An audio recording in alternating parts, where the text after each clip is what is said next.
শুরু করছি আজকের গল্প সৈয়দ মুস্তাফা সিরাজের লেখা লালগড়ের রত্নপেটিকা। সেবার ডিসেম্বরের মাঝামাঝি কয়েকটা দিন আমার এক বন্ধু মেজর সৌরীন্দ্র উপাধ্যায়ের বাড়িতে কাটিয়েছিলুম। তার বাড়ি বিহারের রাজমহল এলাকার একটা সমৃদ্ধ জনপদ লালগড়ে।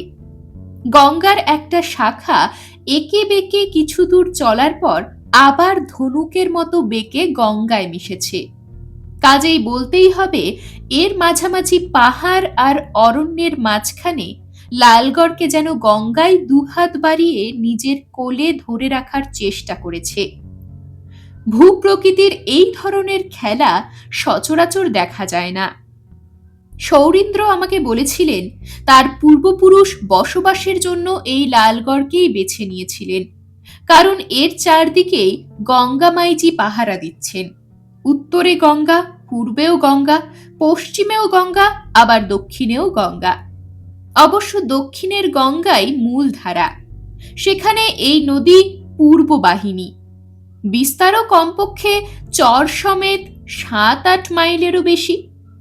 কিন্তু শাখা নদীটির বিস্তার কোথাও সংকীর্ণ, কোথাও কিছুটা প্রশস্ত।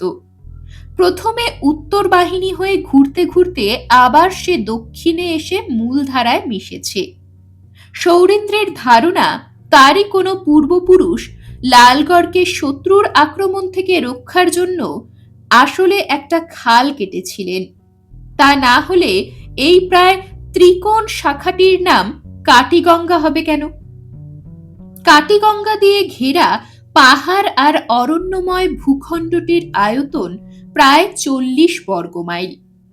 লালগড় ঠিক মাঝখানে মোটামুটি সমতল একটা উপত্যকায় অবস্থিত। লালগড়ের চারধারেই কাটিগঙ্গার ধার ঘেঁষে অনেক জনবসতি আছে। সেখানে বাস করে যারা, তাদের জীবিকা মাছ ধরা। এছাড়া অন্য সব জায়গায় বসবাস আদিবাসীদের।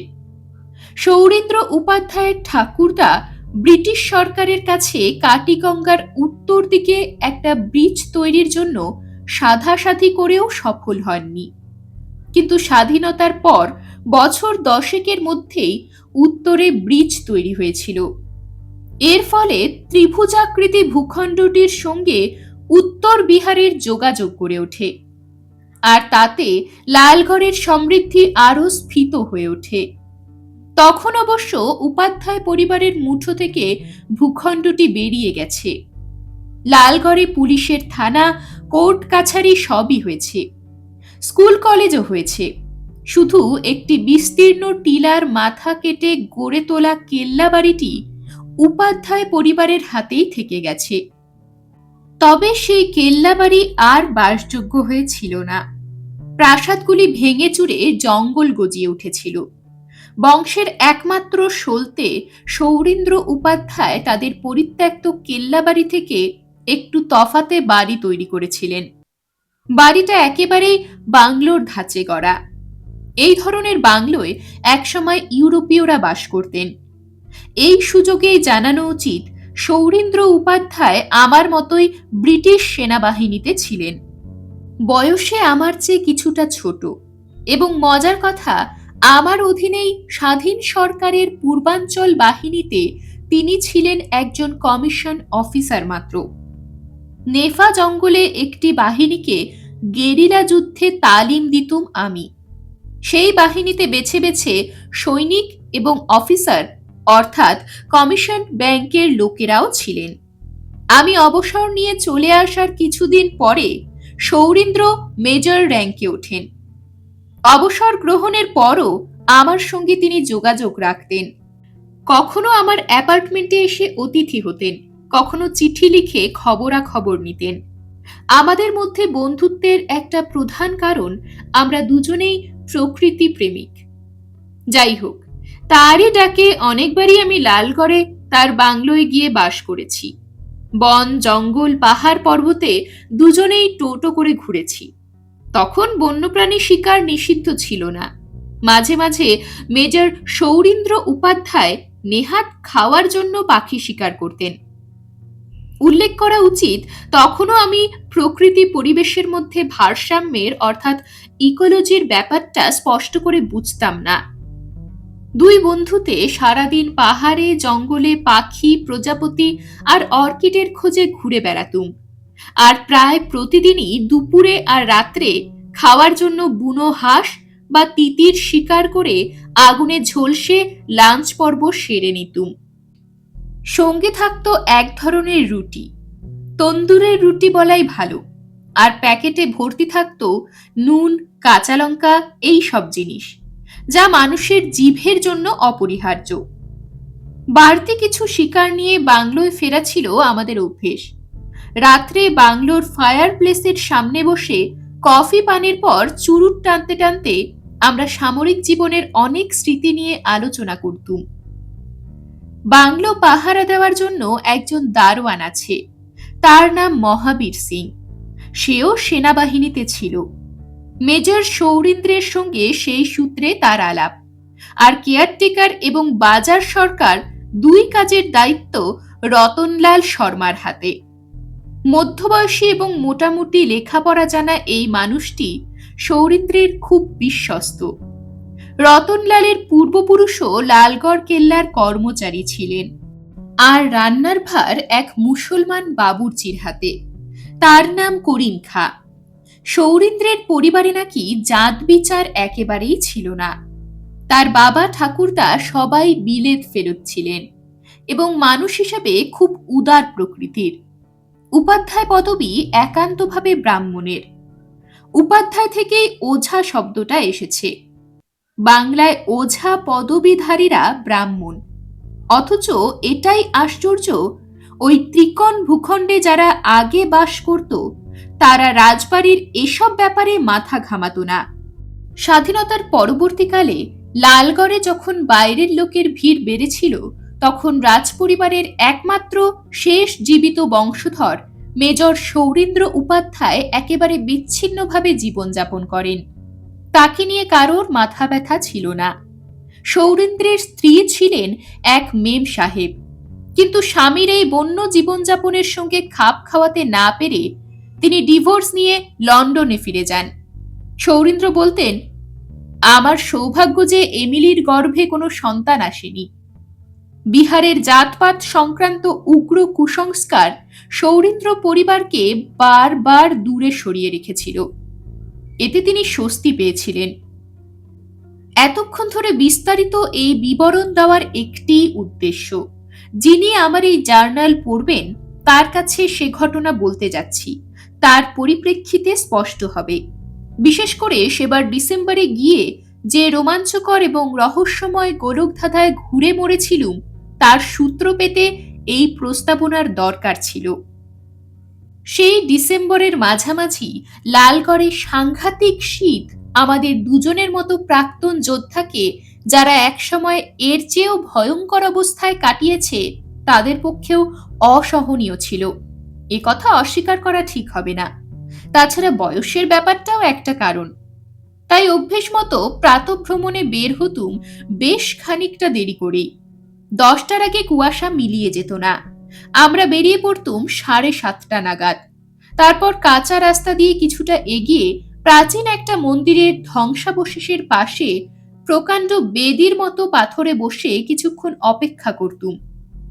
মেজর সৌরিন্দ্র শিশির ভেজা ঝরা পাতা সরিয়ে শুকনো পাতা আর কাঠকুঠো কুড়িয়ে এনে পায়ের কাছে আগুন জ্বালিয়ে দিতেন। তারপর দুজনে একটা পায়ে চলা রাস্তা দিয়ে সোজা দক্ষিণে গঙ্গার মূল ধারার দিকে যেতুম। এদিকটায় বড় বড় ভাঙা ইট শিলা ছড়িয়ে আছে। তার নিচেই বুনো হাঁসের ঝাঁক গঙ্গার জলে ভেসে বেড়াত। প্রতিদিনই ওই সময় কিছুটা দূরের একটা আদিবাসী বস্তি থেকে একজন মধ্যবয়সী লোক আমাদের অপেক্ষা করত।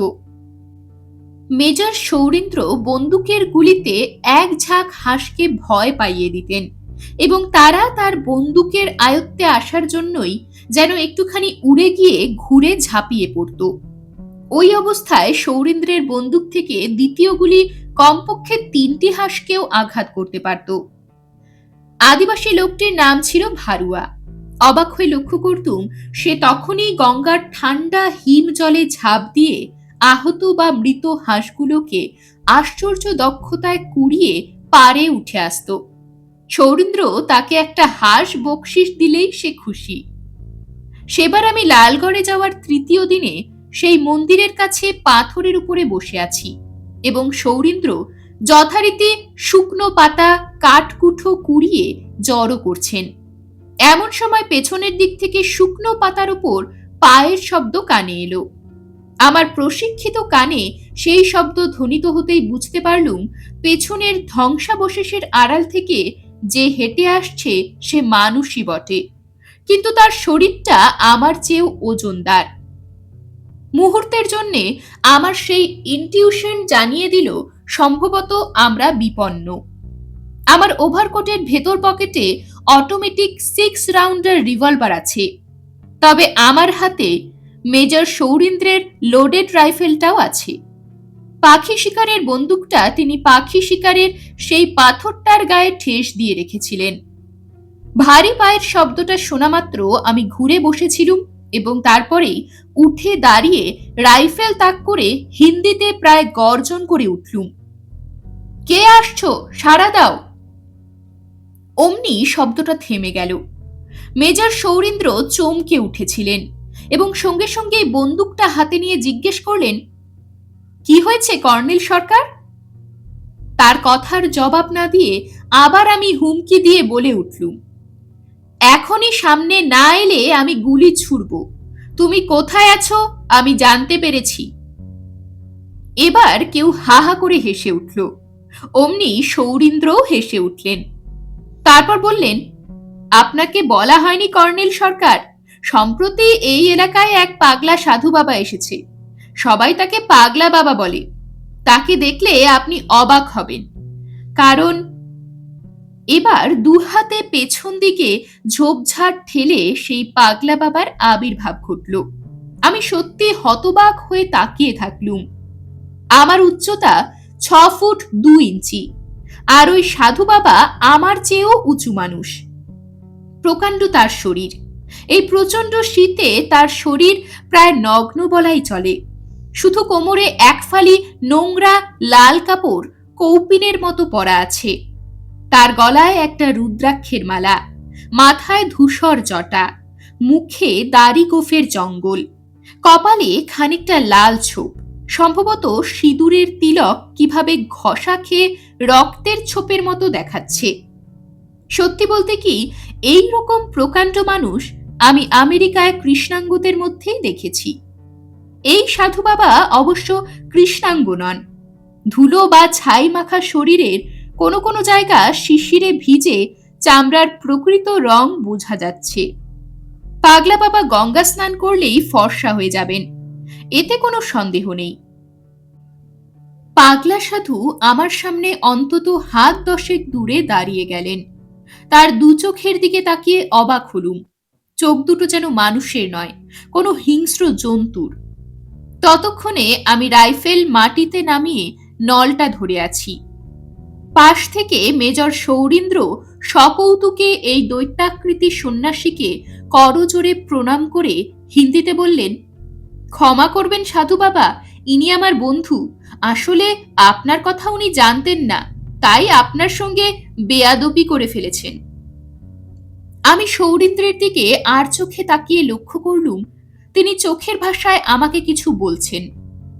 নিমেষে বুঝতে পারলুম আমাকেও করজোড়ে প্রণাম করে ক্ষমা চাইতে হবে।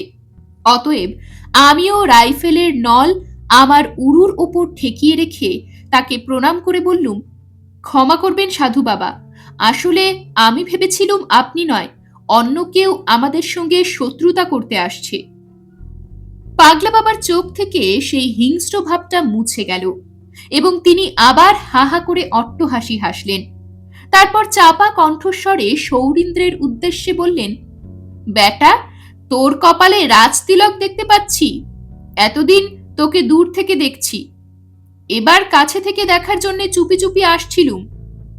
হ্যাঁ, তুই লালগড়ের রাজ বংশধর, তোর খোঁজেই আমি লালগড়ে এসেছিলাম। সৌরীন্দ্রের চোখে মুখে তীব্র বিস্ময় ফুটে উঠল। তিনি বললেন, আমার খোঁজে আপনি এসেছেন? কেন সাধু বাবা? পাগলা বাবা তার কৌপিনের মতো পরা নোংরা লাল কাপড়ের ভাঁজ খুলে একটা তামার কবজ বের করলেন। তারপর বললেন, বেটা, এই কবচটা তোকে দেব বলে আমি হিমালয় থেকে লালগড়ে এসেছি। কবচটা তোকে তার হাত থেকে রক্ষা করবে। এই নে। সৌরেন্দ্র দুহাত পেতে কবচটি নিলেন। তারপর বিচলিত কণ্ঠস্বরে বললেন, কে আমার শত্রু? সাধু বাবা, এই লালগড়ে আমি 10 বছর ধরে আছি। আমার সঙ্গে কারোর তো শত্রুতার সম্পর্ক নেই। আমি এখানে কারোর কোনো ক্ষতি করিনি। তাহলে আমাকে কে প্রাণে মেরে ফেলবে? অনুগ্রহ করে যদি বলেন, তাহলে আমি আরো সতর্ক হতে পারি। পাগলা বাবা বিকৃত মুখে ধমক দিলেন, কোনো প্রশ্ন নয়। তোর শত্রু আছে, তুই তার সাংঘাতিক ক্ষতি করেছিস, কিন্তু সেই কাজ তুই না জেনেই করেছিস, অথচ সে তা বোঝেনি। ব্যাস, আর কোনো কথা নয়। বলে পাগলা বাবা কয়েক পা এগিয়ে গিয়ে আবার ঘুরে দাঁড়ালেন। আমার দিকে আঙ্গুল তুলে বললেন, এই দাড়িওয়ালা লোকটা কি ম্লেচ্ছ পাদ্রী? বুঝতে পেরেছি, আদিবাসীদের মধ্যে সে ধর্ম প্রচার করতে এসেছে। সৌরেন্দ্র দ্রুত বললেন, না বাবা, ইনি আমাদেরই মতন একজন হিন্দু। ইনি কলকাতায় থাকেন। এর নাম কর্নেল নীলাদ্রি সরকার। পাগলা বাবার দু চোখে কৌতুকের ঝিলিক দেখতে পেলুম। কেন কে জানে তিনি ফিক করে হেসে বললেন, বাঙালি বাচ্চা, তাতে একেবারে বুড়োর বুড়ো। আমি একটু হেসে বললুম, ঠিক ধরেছেন বাবা, আমি সত্যি বুড়োর বুড়ো। পাগলা বাবা মিটিমিটি হেসে বললেন, তোর কপালের লেখা দেখে বুঝতে পারছি তুই মহা ধুরন্ধর। তোর সামনে পেছনে 3টে চোখ, তবে তোর উপরে আমার রাগ কিন্তু থেকেই গেল। তুই আমার দিকে বন্দুক তুলেছিলি? ওরে বোকা, তুই গুলি ছুঁড়ে দেখ, আমার গায়ে গুলি বিঁধবে না। কথাটা বলেই সন্ন্যাসীর চোখ দুটো আবার আগের মতো হিংস্র আর জ্বলন্ত হয়ে উঠল। দাঁত কিরমির করে বললেন, ওঠা বন্দুক, পরীক্ষা করে দেখ আমার গায়ে গুলি বিঁধবে কিনা, দেখে নে। মেজর সৌরেন্দ্র একটু এগিয়ে গিয়ে করজোরে বললেন, আমার বন্ধুকে মাফ করে দিন, উনি না জেনে অন্যায় করেছেন। এত ভয়ঙ্কর শীতেও আপনার শরীর নগ্ন, কাজেই আমার বন্ধুর বোঝা উচিত ছিল আপনার শরীরে সত্যিই গুলি বিঁধবে না। পাগলা বাবা বললেন, ঠিক আছে, তোর বন্ধুকে আমি ক্ষমা করে দিয়েছি, কিন্তু তোকে যা বললুম মনে রাখবি, তোর শত্রু তোকে প্রাণে মারার সুযোগ খুঁজে বেড়াচ্ছে, সাবধান। এই বলেই পাগলা বাবা ঝোপ জঙ্গলের ভেতর দিয়ে হাতির মতো সবেগে উধাও হয়ে গেলেন। আমরা দুজনেই স্তম্ভিত হয়ে দাঁড়িয়ে রইলুম। একটু পরে মেজর সৌরেন্দ্র জোরে শ্বাস ছেড়ে বললেন, আমি কিছু বুঝতে পারছি না। ওই সন্ন্যাসী যা বলে গেলেন তা কখনোই সত্য হতে পারে না। আমি বুঝতে পারছি না আমি না জেনে কার এমন ক্ষতি করেছি। এই কবচটা আমি তার হাত থেকে নিয়ে দেখতে দেখতে বললুম, এটা একটা সাধারণ কবচ বলে মনে হচ্ছে। এর একটা দিক গালা দিয়ে সিল করা আছে। তবে আমার ধারণা এই সন্ন্যাসী সত্যি একটা পাগল, আমাদের সামনে পাগলামি করে গেল। চলুন আমরা গঙ্গার ধারে যাই। মেজর সৌরেন্দ্র যে এমন কুসংস্কারাচ্ছন্ন মানুষ তা কল্পনাও করিনি কোনোদিন। তিনি ক্লান্তভাবে বললেন, না কর্নেল সরকার, আজ থাক, চলুন বাংলোয় ফিরে কফি খেয়ে নার্ভ চাঙ্গা করে নি। বাংলোয় ফিরে দক্ষিণের বারান্দায় বসে আমরা কফি পান করছিলুম। মাঝে মাঝে তীক্ষ্ণ চোখে আমার বন্ধুকে দেখে নিচ্ছিলুম। ক্রমশ আমার বিস্ময় বেড়ে যাচ্ছিল, কারণ এতকাল যে সৌরেন্দ্র উপাধ্যায়কে দেখে আসছি তিনি যেন সেই মানুষটি নন।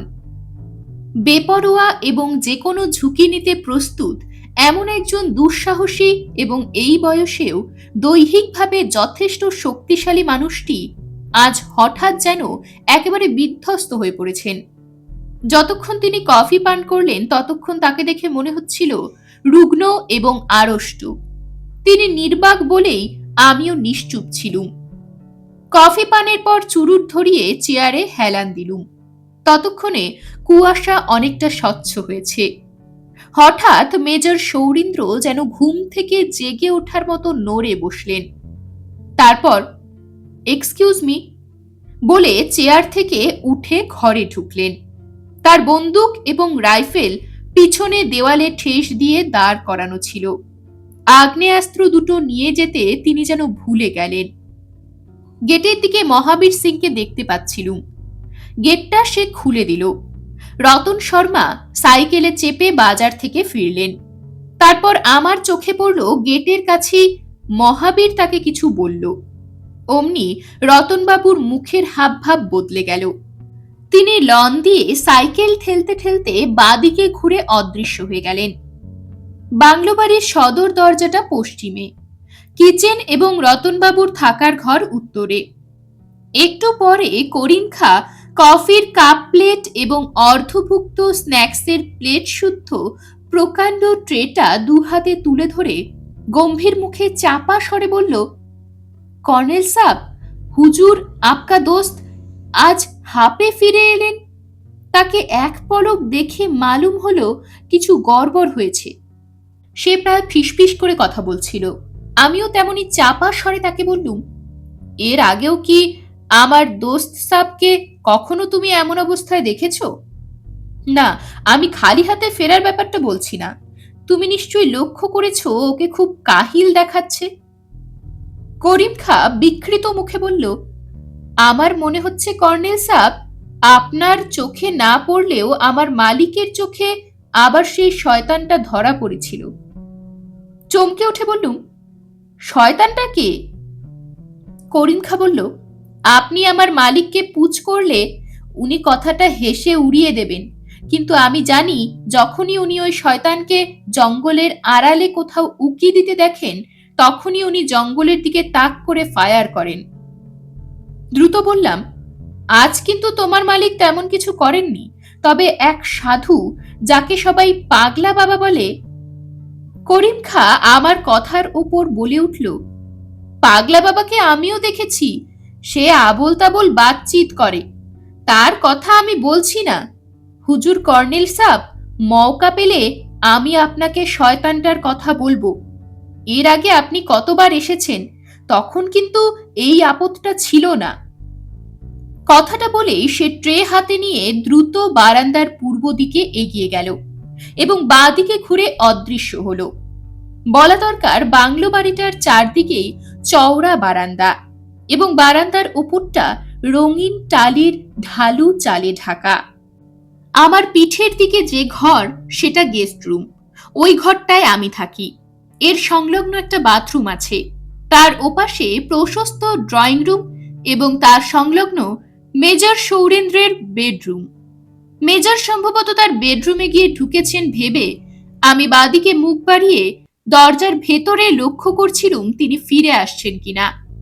সব ঘরেই কার্পেট পাতা, কাজেই পায়ের শব্দ শোনা সম্ভব নয়, কিন্তু ড্রয়িং রুমের পর্দাও খোলা ছিল। তাই আমি অপেক্ষা করছিলুম আমার বন্ধু বেডরুম থেকে কখন বেরিয়ে আসবেন। বেশিক্ষণ এভাবে মুখ ঘুরিয়ে বসে থাকা হাস্যকর, তাই সোজা হয়ে বসে ঘড়ি দেখলুম। 9:30 বাজতে চলেছে। 10টার মধ্যেই ব্রেকফাস্ট খেয়ে নেওয়ার কথা। আমি পা দুটো বেতের টেবিলের তলা দিয়ে লম্বা করে পায়ের আড়ষ্টতা ভাঙার চেষ্টা করলুম। সেই সময় দেখলুম টেবিলের তলায় পাগলা বাবার দেওয়া সেই কবচটা পড়ে আছে। তখনই মনে পড়ল সৌরীন্দ্র একবার কবচটা বের করে হাতের মুঠোয় চেপে ধরে কফিতে চুমুক দিচ্ছিলেন। সম্ভবত প্রচন্ড অন্যমনস্কতার জন্য কবচটা তার হাত থেকে নিচে গড়িয়ে পড়েছিল। দ্রুত একটু ঝুঁকে আমি জুতোর ডগা দিয়ে কবচটা কাছে আনলুম। তারপর সেটা তুলে নিলুম। দেখলুম কবচটা তামারই বটে এবং তত বেশি পুরনো নয়। কবচটা বেশ মোটা, একটা মুখে এবড়ো খেবড়ো গালার সিল। আতশ কাজ বের করে সিলটা পরীক্ষা করলুম। তারপর আমার মাথায় তীব্র খেয়াল চেপে বসল। আমি গেস্ট রুমে ঢুকে ওভারকোট আর টুপি খুলে রাখলুম। গলা থেকে বাইনোকুলার খুলে টেবিলে রেখে দিলুম। আমার পরনে একটা পুরো জ্যাকেটটা খুলেই আমি শটান বাথরুমে ঢুকে গেলুম। মেজর সৌরীন্দ্র লালগড় থেকে নিজের খরচায় বিদ্যুতের পোল বসিয়ে তার বাংলোয় বিদ্যুতের ব্যবস্থা করেছেন। দরজা বন্ধ করে আলো জেলে সিলটা বুড়ো আঙ্গুল দিয়ে খুঁচিয়ে বের করার চেষ্টা করলুম, কিন্তু সম্ভব হলো না। তখন বাথরুম থেকে বেরিয়ে আমার কিট ব্যাগটা থেকে একটা নড়ুন এবং একটা চিমটে বের করে নিলুম। এই ব্যাগে একজন মানুষের পক্ষে দরকারি সবকিছুই রাখা আছে। তখনও মেজরের সাড়া নেই, অতএব আমার পক্ষে সুযোগটা ছিল প্রচুর। বদ্ধ বাথরুমের ভেতর আলো জেলে বেসিনের পাশে সিলের গালাগুলো খুঁচিয়ে বের করে রাখলুম। তারপর দেখলুম ভিতরে একটা ভাঁজ করা কাগজ। সিলের গালাগুলো সযত্নে জড়ো করে রাখার পর সরু চিমটের সাহায্যে ভাঁজ করা কাগজটা টেনে বার করলুম। তারপর সাবধানে কাগজের ভাঁজ খুলে ফেললুম। ইঞ্চি 3 লম্বা আর ইঞ্চি 2 চওড়া একটা পুরু ম্যাপ লিথো কাগজ। তার উপরে হিন্দি দেবনাগরী লিপিতে যা লেখা আছে তা বাংলা করলে এই রকম দাঁড়ায়: আমার বংশধরদের মধ্যে কেউ যদি এখনো জীবিত থাকে তাকে জানাচ্ছি যে ধর্মদাস শেঠের উত্তরাধিকারীর কাছে সে যেন আমার গচ্ছিত রত্নের বাক্সটি দাবি করে। তার সঙ্গে দেবতা সাক্ষী করে এই চিঠি লেখা হলো। নিচে তার স্বাক্ষরও আছে। এটি দেখালেই সে বাক্সটি দিতে বাধ্য। যদি না দেয় তাহলে সে যেন আমার বন্ধু বংশীধারী লালার পরিবারের কোনো বংশধরের সাহায্য চায়। ইতি জগদেন্দ্র উপাধ্যায়। এই চিঠির বাঁ পাশে কোণের দিকে অস্পষ্টভাবে ধর্মদাস শেঠের স্বাক্ষর আছে। যে তারিখ দেওয়া হয়েছে তা শকাব্দের। অতএব আমাকে আবার আমার কিট ব্যাগের ভেতর নোট বইটার স্মরণ নিতে হবে। এটাই আশ্চর্য যে কাগজটা আমার তত পুরনো মনে হলো না। ম্যাপলিথ কাগজ বলছি বটে, কিন্তু কাগজটা আগের দিনের আর্ট পেপারও হতে পারে। লাল কালিতে লেখা অক্ষরগুলো কোথাও কোথাও অস্পষ্ট হলেও বুঝতে আমার ভুল হয়নি। কাগজটা আবার ভাঁজ করে কবজে ঢুকিয়ে দিলুম। তারপর কিছুটা গালা তাতে গুজে দিয়ে বাকি গালাটুকু লাইটার জ্বালিয়ে গলিয়ে নরুনের সাহায্যে চ্যাপ্টা করে দিলুম। তারপর গরম অবস্থায় চিমটে দিয়ে সেটা কবজের মাথায় বসিয়ে দিলুম। এবার নরুনের সাহায্যে সিলটা এবড়ো খেবড়ো করে দিলুম। শকাব্দের তারিখটা আমি মুখস্থ করে নিয়েছিলুম। তারপর বাথরুম থেকে বেরিয়ে দেখলুম তখনও সৌরীন্দ্রের পাত্তা নেই। অতএব কিট ব্যাগে নরুন আর চিমটেটা রেখে দিয়ে দক্ষিণের বারান্দায় গিয়ে টেবিলের তলায় কবজটা রেখে দিলুম। তারপর ঘরে ফিরে ইজি চেয়ারে বসে কিট ব্যাগের জরুরি নোট বইটা খুলে শকাব্দের হিসেবের পাতায় চোখ রাখলুম।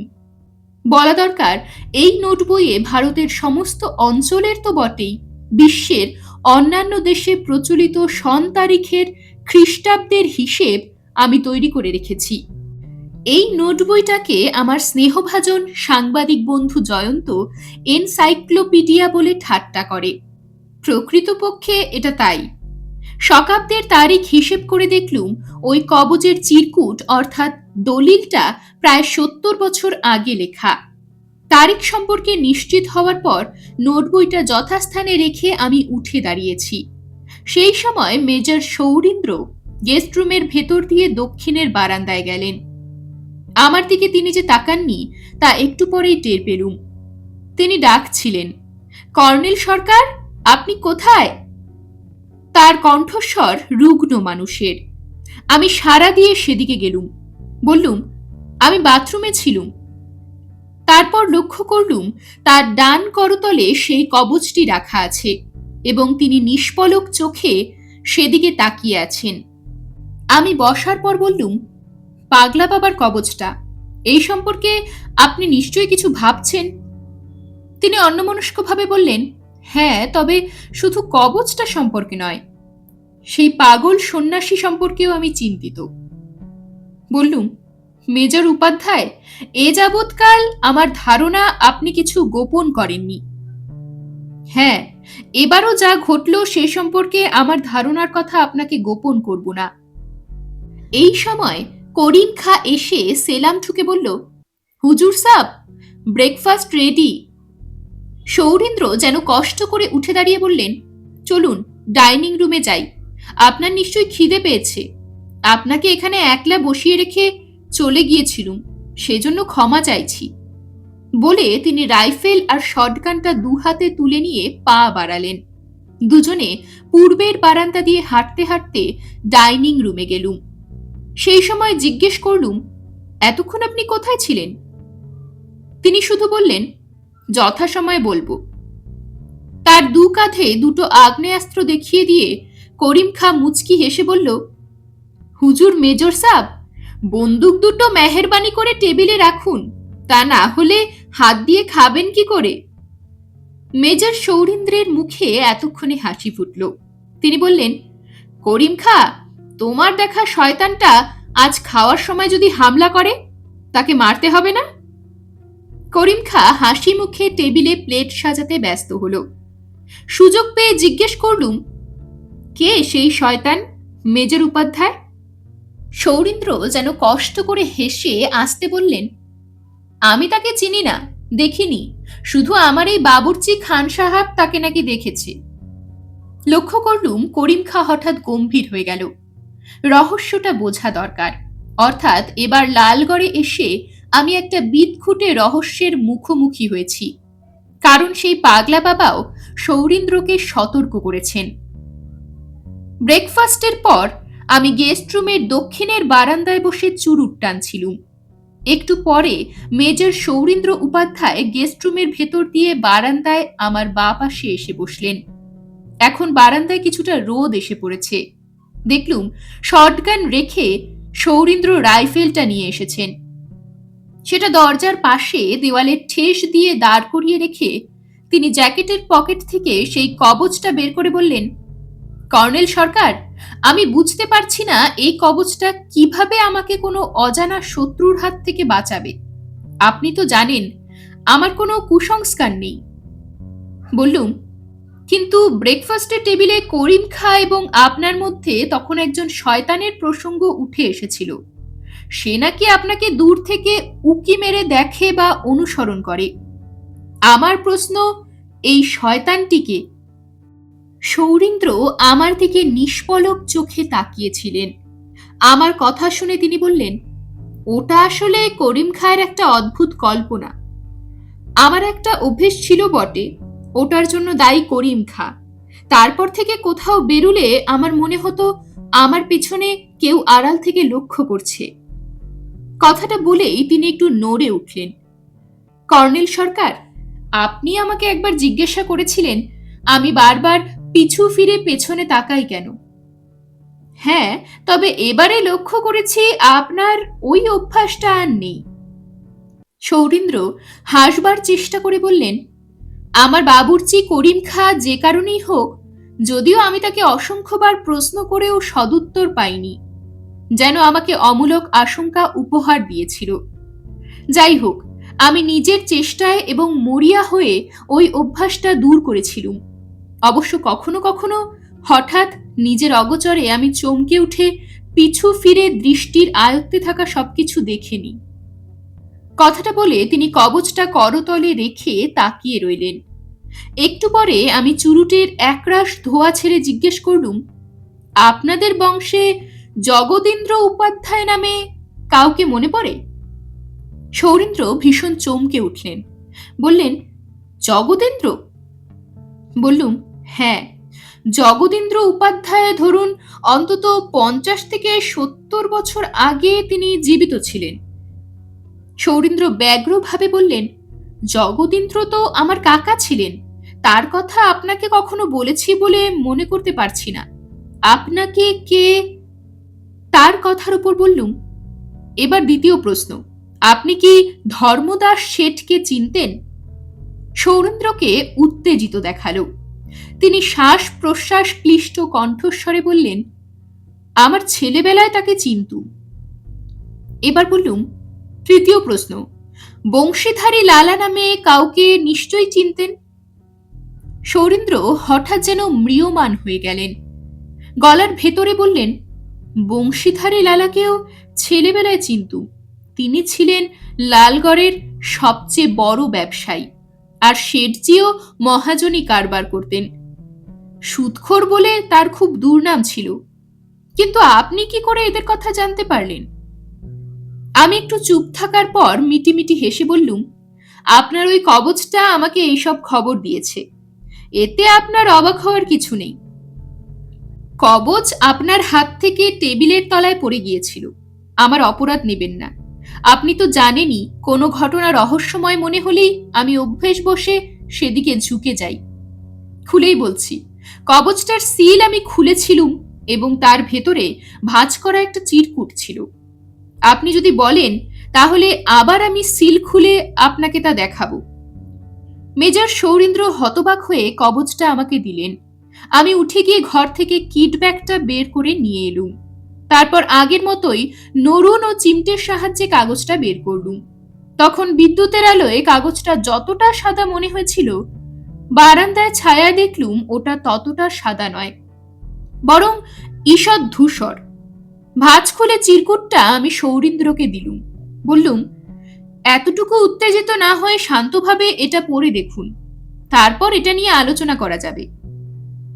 অন্তত দীর্ঘ 10 মিনিট ধরে বিড়বিড় করে ওটা পড়ার পর মেজর সৌরীন্দ্র গম্ভীর মুখে বললেন, কর্নেল সরকার, আমি যখন উত্তরপ্রদেশের বানগড় ব্যারাকে ছিলুম, আমার মায়ের মৃত্যুর সংবাদ পাই। আমার কাকা জগদীন্দ্র তখনও জীবিত। বাবা তো আগেই মারা গিয়েছিলেন। কাকা আমাকে মায়ের মৃত্যু সংবাদ দিয়ে শিগগিরই লালগড়ে ফিরতে বলেন, কিন্তু আমার দুর্ভাগ্য ওই সময় কর্তৃপক্ষ আমাকে ছুটি দেননি। পাকিস্তান বর্ডারে ব্যাপক হানাদারির বিরুদ্ধে ভারতীয় সেনাবাহিনী। তার কথার উত্তরে বললুম, বুঝতে পেরেছি। তা আপনার কাকার চিঠিতে এই রত্নপেটিকার উল্লেখ ছিল কি? সৌরীন্দ্র বললেন, হ্যাঁ ছিল। শেঠজির কথাও ছিল, কিন্তু তখন আমি ফ্রন্টে। আমার বা পায়ে মর্টারের একটা শার্প নেল ঢুকে মাসখানেক শয্যাশায়ী ছিলুম। বছর 3-4 একটু খুঁড়িয়ে হেঁটেছি। তারপর আমার হাঁটাচলা স্বাভাবিক হয়ে ওঠে। কিন্তু আশ্চর্য ব্যাপার, তারপর আমি রত্নপেটিকার কথা ভুলেই গিয়েছিলুম। সম্ভবত এমিলির সঙ্গে তখন আমার রোম্যান্টিক অ্যাফেয়ার চলছিল। বললুম, মেজর উপাধ্যায়, এখানেই আমরা একটা রহস্যের মুখোমুখি এসে পড়েছি। এই চিরকুটটা একটা দলিল, কিন্তু এটাকে এভাবে কবচের মধ্যে লুকিয়ে অর্ধ উন্মাদ সন্ন্যাসীর কাছে দেওয়া হয়েছিল। আমার ধারণা জগদীন্দ্রই কোনো কারণে এই কাজটা করেছিলেন। এখানে আরেকটা প্রশ্ন করছি, আপনার মায়ের মৃত্যুর কত পরে আপনার কাকার মৃত্যু হয়? সৌরীন্দ্র একটু ভেবে নিয়ে বললেন, হ্যাঁ, প্রায় বছর 5 পরে। তখন আমি রাজস্থানের জয়পুরে ছিলুম। বললুম, আমার ধারণা ওই পাগলা বাবা ছিলেন আপনার কাকার বিশ্বস্ত মানুষ। মৃত্যুর আগে সম্ভবত তিনি ওটা ওনার হাতেই গচ্ছিত রাখেন। সৌরীন্দ্র বললেন, কিন্তু পাগলা বাবা এতদিন পর আজ সকালে কেন চুপি চুপি ওটা দিতে গেলেন? এটাই কি সবচেয়ে রহস্য নয়, কর্নেল সরকার? বললুম, অনুমান করা যায় একজন অর্ধ উন্মাদ মানুষ আপনাকে কবচটা দিতেই হিমালয় থেকে ছুটে এসেছিলেন। সম্ভবত তার বিবেক তাকে সচেতন করেছিল, কিন্তু এখানে এসেই তিনি তার মিশনটার কথাই বোধহয় ভুলে গিয়েছিলেন। অবশ্য এগুলো অনুমান মাত্র। আপনার এখন প্রথম কাজ হচ্ছে শেঠজির ফ্যামিলির সঙ্গে যোগাযোগ করা। মেজর বললেন, ধর্মদাস শেঠের মৃত্যু হয়েছে বছর 10 আগে। আমার বাবুর্চি করিম খা লালগড়ের যত খবর দিয়েছে, রতন শর্মা তত কিছু দিতে পারেনি। দ্রুত বললুম, এর থেকে তাহলে একটা পয়েন্ট পরিষ্কার হলো যে যেভাবেই হোক করিম খা আপনাদের পরিবারের রত্নপেটিকার কথা জানতে পেরেছে। তবে এখনই টেলিফোনে শেঠ পরিবারের কোনো লোকের সঙ্গে আপনার যোগাযোগ করা দরকার। আপনি ফোন করুন। আমি করিম খায়ের কাছে গিয়ে কফি খাওয়ার ছলে বাক্যালাপ করি। মেজর বললেন, রতন থাকলে কিন্তু কিছু বলবেন না? বললুম, না, তবে সে একা থাকলে আমি তার সঙ্গে কথাবার্তা বলে যাচাই করে নিতে চাই সে এই রহস্যের ব্যাপারে কিছু জানে কিনা। সৌরীন্দ্র দ্রুত উঠে ভেতরে গিয়েছিলেন। প্রায় মিনিট 15 পরে ফিরে এসে বললেন, আপনি বিশ্রাম করুন, আমি রতনকে নিয়ে বেরুচ্ছি। জিজ্ঞেস করলুম, মনে হচ্ছে আপনি কোথায় বেরুচ্ছেন তা বলতে বাধা আছে, তাই কিছু জিজ্ঞেস করছি না, কিন্তু জানতে ইচ্ছে করছে শেঠজির ফ্যামিলির কাউকে আপনি ফোন করেছেন কিনা। সৌরিন্দ্র বললেন, করেছি। শেঠজির কোনো পুত্র সন্তান ছিল না, একমাত্র মেয়ে ছিল নারায়ণী। তার জামাই কিষাণচাঁদ কারবার চালাতো, সে মারা গেছে। তার নাতি চন্দরনাথ এখন গদির মালিক, তবে তার দিদিমা নারায়ণী এখনো বেঁচে আছে। আমি হঠাৎ চন্দরনাথকে টেলিফোন করায় সে বলল, আমি যে লালগড় রাজবাড়ির লোক তা সে জানে। তার দিদিমা অসুস্থ, কিন্তু মাঝে মাঝে তাকে নাকি বলেন আমার সঙ্গে দেখা করতে চান, কিন্তু চন্দরনাথ কারবার নিয়ে ব্যস্ত।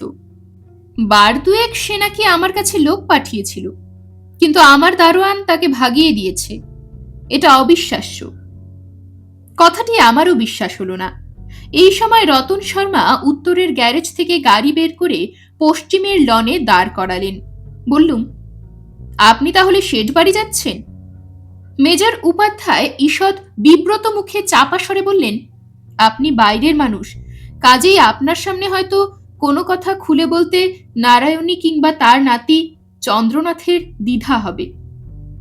একটু হেসে বললুম, আমার মনে হচ্ছে এই পরামর্শ বুদ্ধিমান রতন শর্মাই আপনাকে দিয়েছেন। কয়েক মুহূর্তের জন্য সৌরিন্দ্রের চোখে মুখে চমক লক্ষ্য করলুম। পরক্ষণে তিনি হাসি দিয়ে চমকটা ঢেকে বললেন, আপনি তো জানেন রতন খুব বিচক্ষণ লোক, তার কাছে আমার কিছু গোপন থাকে না। আচ্ছা, আপনি বরং করিম খায়ের সঙ্গে কিচেনে গিয়ে আড্ডা দিন। বরাবর তো আপনার এই স্বভাবটা লক্ষ্য করেছি। করিম আপনাকে লালগড় মুলুকের অনেক ঘটনার কথা শোনায়, অবশ্য তার মধ্যে 90% গাল গল্প। শুধু তার গলায় গজল ঠুংরি শুনতে আপনার ভালোই লাগবে। বলে বারান্দা দিয়ে সৌরিন্দ্র এগিয়ে গেলেন। তার হাতে যথারীতি রাইফেলটা আছে।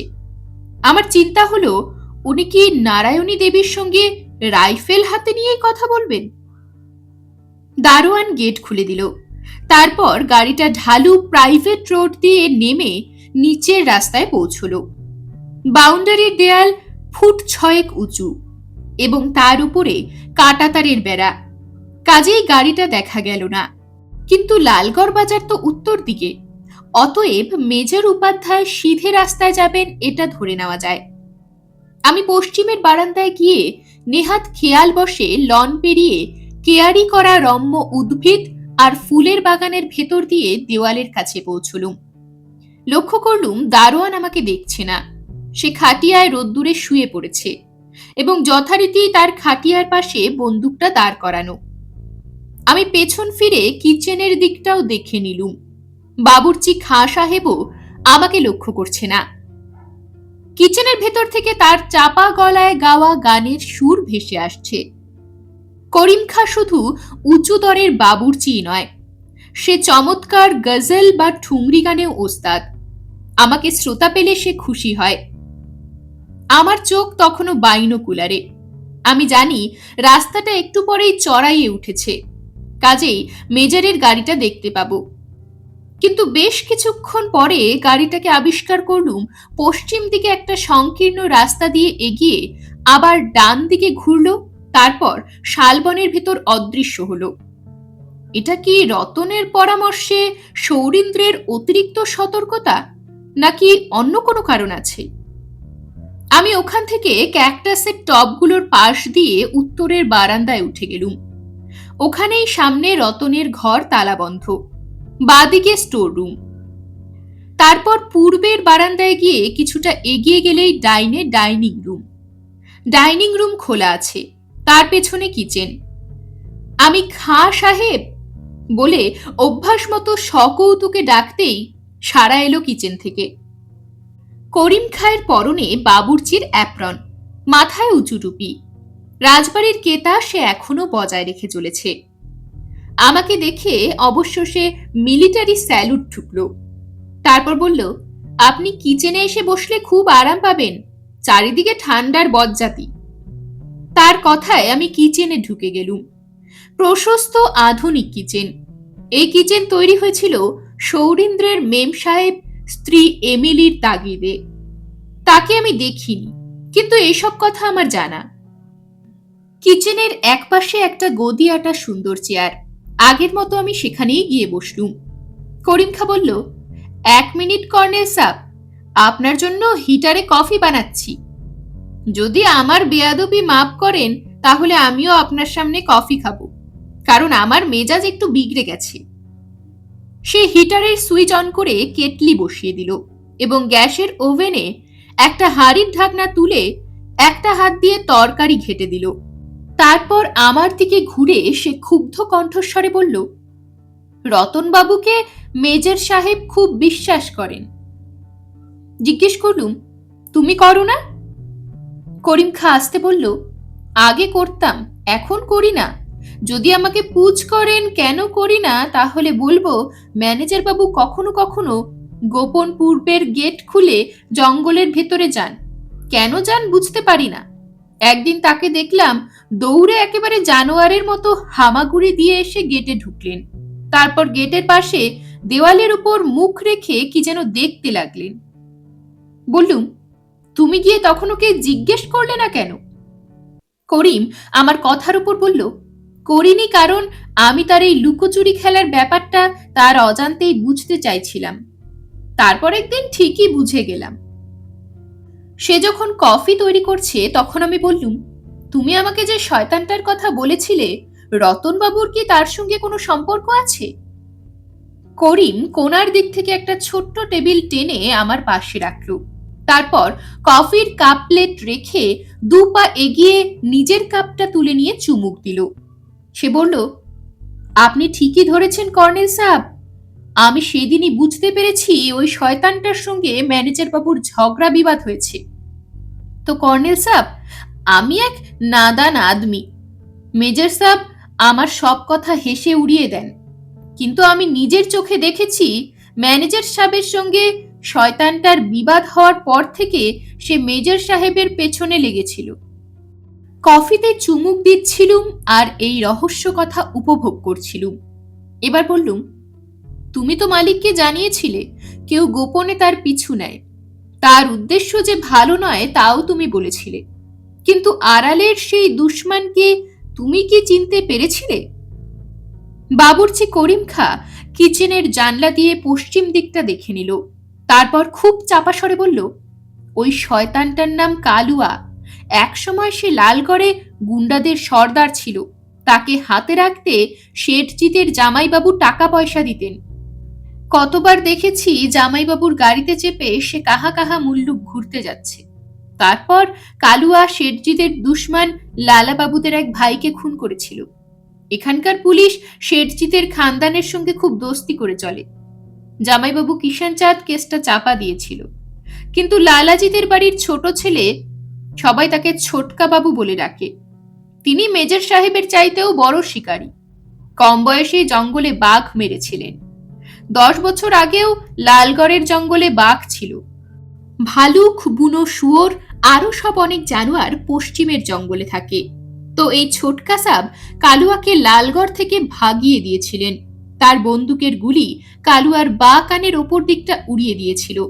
তারপর থেকে লোকে তাকে বলতো কানকাটি কাল্লু। কর্নেল সাব, কালুয়া লালগড় বসতি থেকে ভেগে জঙ্গলে ঘুরে বেড়ায়। কোথায় কি খেতে পায় জানি না। শুনেছি আদিবাসীরা তাকে খুব খাতির করে। ততক্ষণে কফি শেষ করে চুরুট ধরিয়েছি। করিম খা আমার কাপ প্লেটটা তুলে নিয়ে বেসিনে রেখে এলো। তারপর বলল, কাল্লুয়ার হাতে বন্দুক পিস্তল আর নেই, তবে তার কাছে ছোরা বা ভোজালি থাকতে পারে। আমি দেখিনি, তবে আমার এইরকমই মালুম হয়।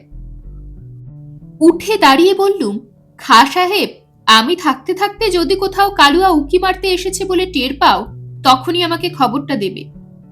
করিম বাবুর্চি একটু ঝুঁকে এবার কপালে হাত ঠেকিয়ে বলল, জরুর। আমি কিচেন থেকে বেরিয়ে পূবের বারান্দা ঘুরে আমার ঘরে গেলুম, কারণ সৌরীন্দ্রের ঘরগুলোর দরজা ভেতর থেকে বন্ধ। ড্রয়িং রুমেরও দরজা বন্ধ। দক্ষিণের জানলায় গিয়ে দেখলুম দারোয়ান খাটিয়ায় তেমনই শুয়ে আছে, তবে এবার হাত বন্দুকের নলে। আমি অস্থির হয়ে উঠেছিলুম। 12টা বাজতে চলেছে, তবু সৌরীন্দ্রের পাত্তা নেই। গেস্ট রুমের টেলিফোন নেই। একটা টেলিফোন ড্রয়িং রুমে আছে, কিন্তু লক্ষ্য করিনি মেজর উপাধ্যায় বেরিয়ে যাওয়ার আগে সম্ভবত আমার অগোচরে রতন শর্মাই আমার ঘর থেকে ড্রয়িং রুমে যাবার দরজাটা ভেতর থেকে বন্ধ করে দিয়েছে। সদর দরজা তো বন্ধই থাকে। আমি অস্থিরভাবে বারান্দায় বেতের চেয়ারে বসে চোখ বুজে চুরুট টানছি। হঠাৎ একটা অমানসিক আর্তনাদ কানে আসতেই চোখ খুলে শটান উঠে দাঁড়ালুম। দারোয়ানও বন্দুক হাতে উঠে দাঁড়িয়েছিল। পরের বার আর্তনাদ শুনে সে পূব দিকের গেটে ছুটে গেল। আমিও দৌড়ে গেলুম। তৃতীয়বারের আর্তনাদটা হঠাৎ থেমে গেল। আমি চিৎকার করে উঠলুম, মহাবীর সিং, দরওয়াজা খুলে দাও। কারণ পূবের দরজায় তালা আটকানো ছিল। এদিকে করিম খাও হন্তদন্ত হয়ে আমাদের কাছে এসে পৌঁছে গেছে। সে ব্যস্তভাবে বলল, আমার বরাত, রান্না এখনো শেষ হয়নি, তা না হলে আপনাদের সঙ্গে যেতুম। মহাবীর সিং দরজা খুলে দিয়ে বলল, তুমি বুদ্ধু আছো করিম খা, তোমার তলোয়ারটা বার করে বাংলো পাহারা দাও। আসুন কর্নেল সাহাব। ওদিকটায় রাস্তা ঢালু হয়ে গেছে, সেখানে কোথাও কোথাও ঘন ঝোপ গাছ, একটু দূরে জঙ্গলে ঢাকা একটা টিলা। মহাবীরকে অনুসরণ করে মোটামুটি সমতল একটা জায়গায় গিয়ে পৌঁছলাম। সেখানে কোন আমলের পাথরের তৈরি একটা বাড়ির ধ্বংসাবশেষ ছড়িয়ে আছে। এই জায়গাটা আমার দেখা, কিন্তু এটার সম্পর্কে কোনো প্রামাণিক তথ্য মেজর সৌরীন্দ্রের জানা নেই। তবে লালগড়ের লোকে বলে এটা মোগল আমলের একটা ফৌজদারের বাগান বাড়ি ছিল। এখানে এসে তিনি নাকি ইয়ারদোস্ত নিয়ে ফুর্তি করতেন, আর বাইজিদের নাচ গান হতো। মনে পড়ল করিম খার কাছ থেকে শুনেছিলুম এখানে কোনো কোনো রাতে আলো দেখা যায়, আর বাইজিদের পায়ের নুপুরের শব্দ শোনা যায়। কিন্তু করিম খা নিজের কানে কিছু শোনেনি।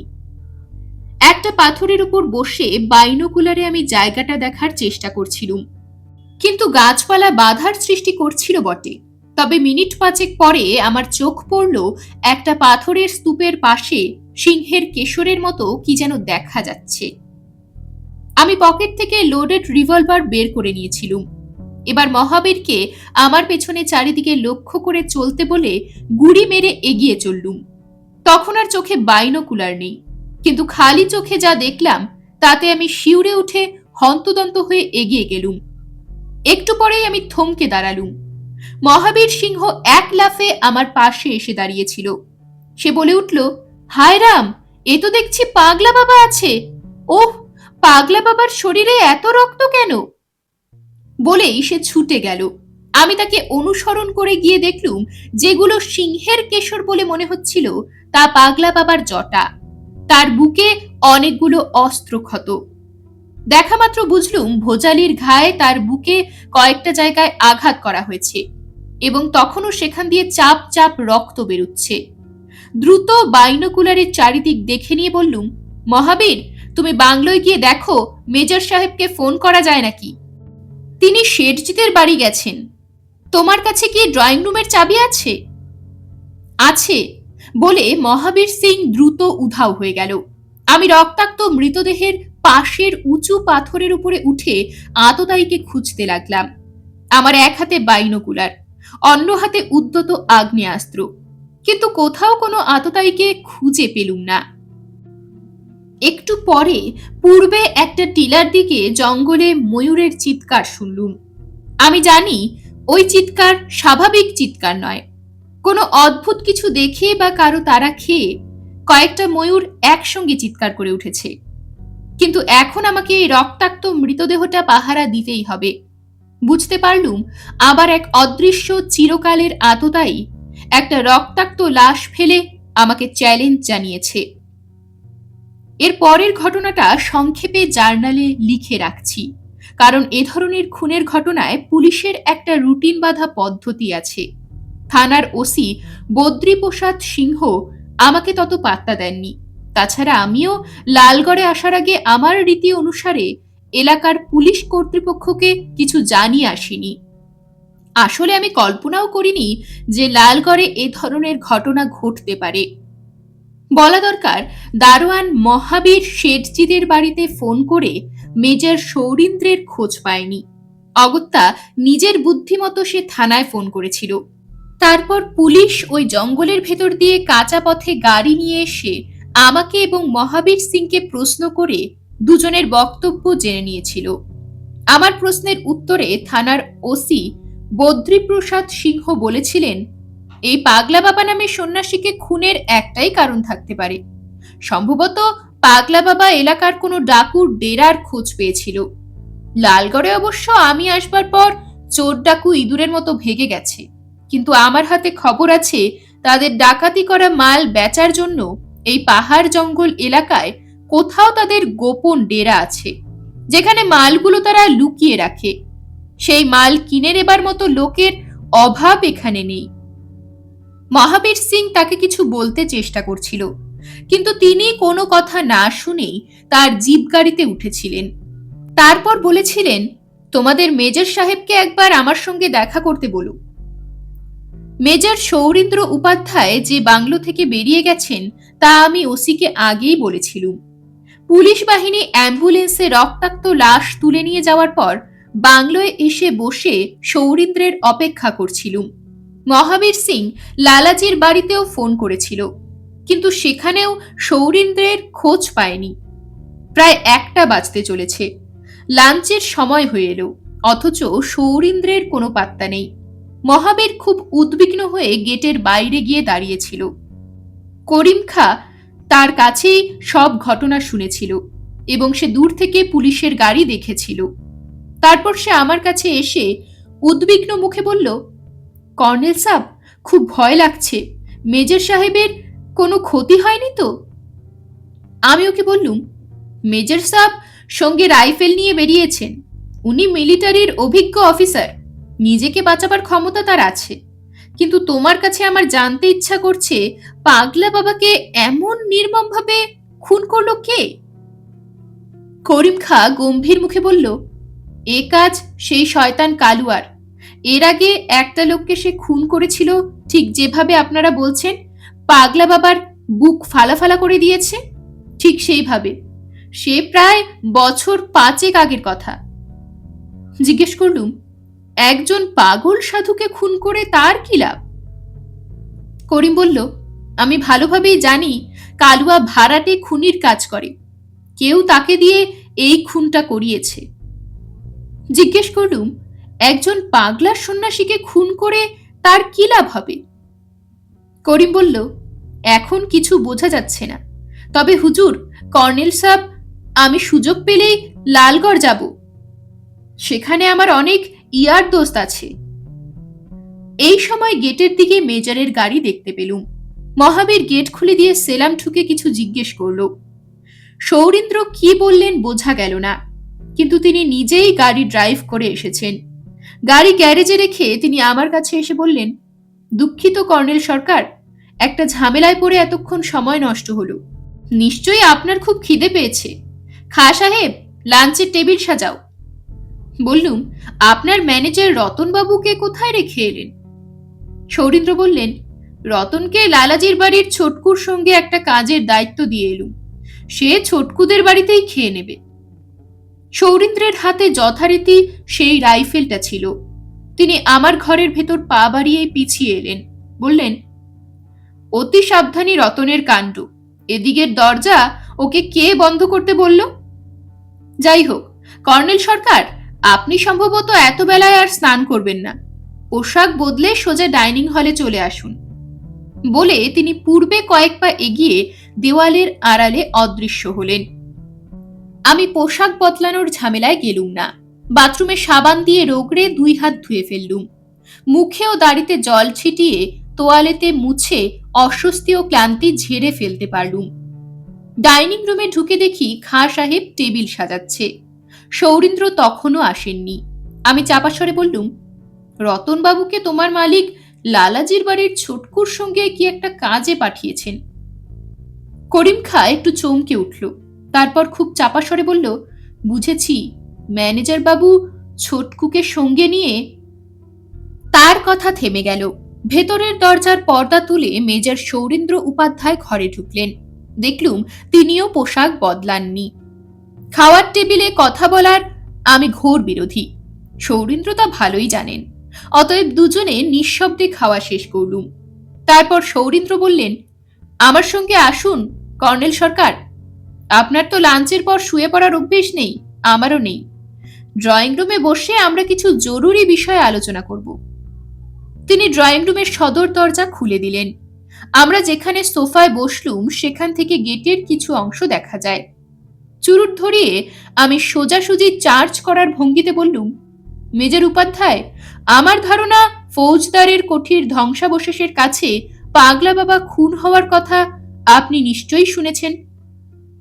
সৌরীন্দ্রকে মাঝে মাঝে অবশ্য কদাচিৎ পাইপ টানতে দেখেছি। তিনি পাইপের নল পরিষ্কার করে তামাক ভরে বললেন, আপনার লাইটার দিয়ে জেলে দিন প্লিজ। তারপর পাইপ টেনে ধোঁয়া ছেড়ে বললেন, হ্যাঁ, আমার দেরি হওয়ার কারণ ওটাই। আমি যখন চন্দ্রনাথ শেঠের গদিতে বসে কথা বলছিলুম তখনই পুলিশের একটা জিপ, একটা ভ্যান এবং একটা অ্যাম্বুলেন্স তীব্র বেগে কোথাও যাচ্ছে লক্ষ্য করেছিলুম। চন্দ্রনাথই তো ব্যাপারটা দেখে বলেছিল, নিশ্চয়ই কোথাও ডাকাতি বা খুন খারাপি হয়েছে। কথাটা বলে সে টেলিফোনে চাপা স্বরে কার সঙ্গে কথা বলেছিল। তারপর ফোন রেখে একটু বাঁকা হেসে আমাকে বলেছিল, আপনি তো বন জঙ্গলে ঘোরেন, তাহলে পাগলা বাবাকে তো জানেন। সে আবার বলেছিল, ফৌজদারের জঙ্গলে পাগলা বাবাকে কে মার্ডার করেছে। আমার চমক লক্ষ্য করে সে বলেছিল, মেজর সাহেব, আমি জানি পাগলা বাবা পাগলা ছিল না, সে এক হুঁশিয়ার ধুরন্ধর লোক। হ্যাঁ, সে একজন সাধু সন্ন্যাসী, তাতে ভুল নেই, কিন্তু পাগলামিটা তার ইচ্ছাকৃত। প্রায় 2 মিনিট চুপচাপ পাইপ টানার পর সৌরীন্দ্র নির্বিকার মুখে বললেন, আমি পাগলা বাবার মার্ডার নিয়ে সে মুহূর্তে আর মাথা ঘামাইনি। আমার মনের মধ্যে ভীষণ উত্তেজনা ছিল, কিন্তু উত্তেজনা চেপে যে কারণে আমি তার কাছে গেছি সেই কথাটা তুলেছিলুম।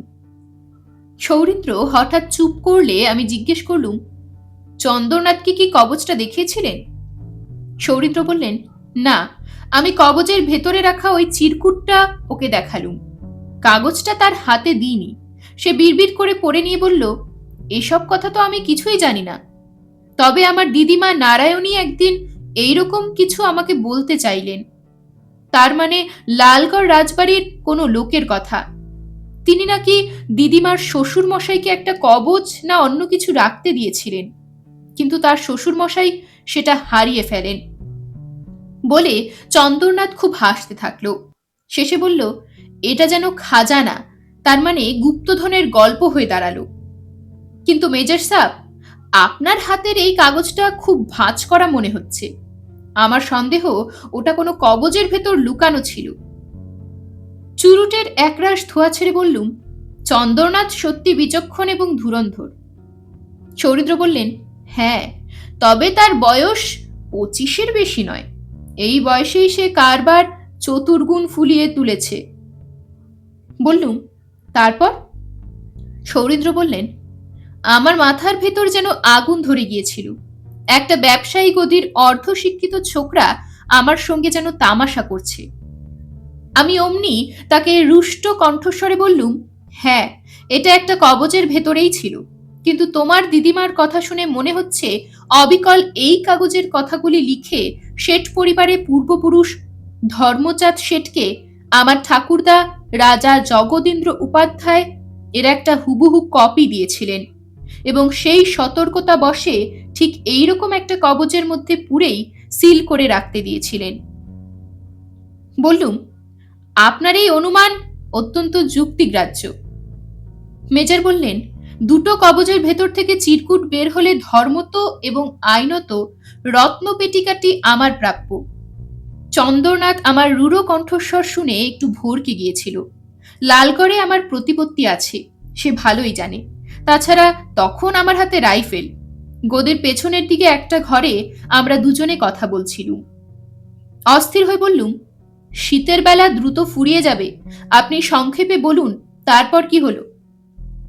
সৌরীন্দ্র বললে, ঠিক সেই সময় টেলিফোনটা বেজে উঠল।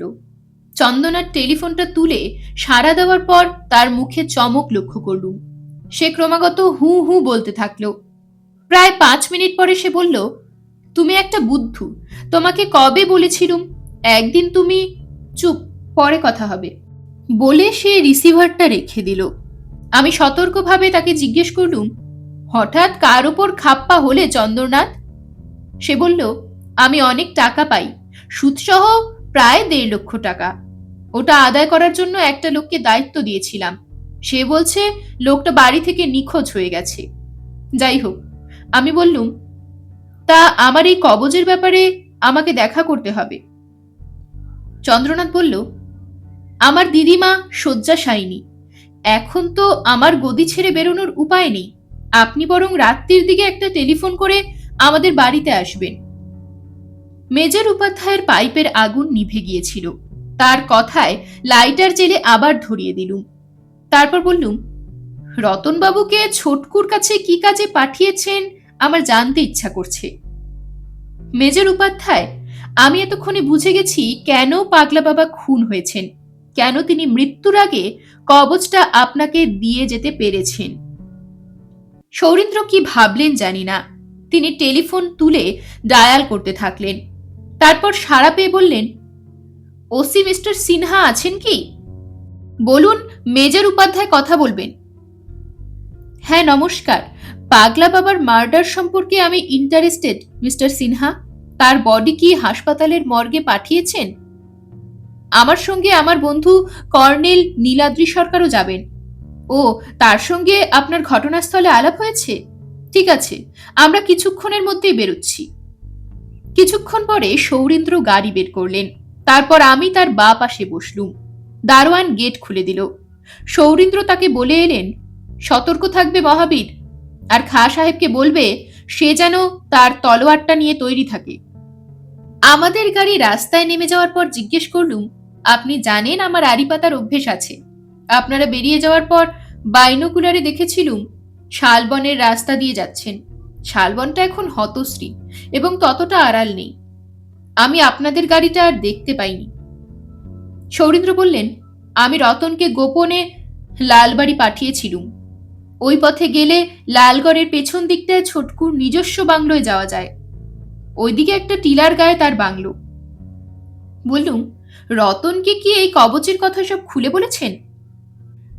সৌরীন্দ্র বললেন, হ্যাঁ, রতন বিশ্বাসী ছোটকুর সঙ্গে তার ভালো সম্পর্ক আছে।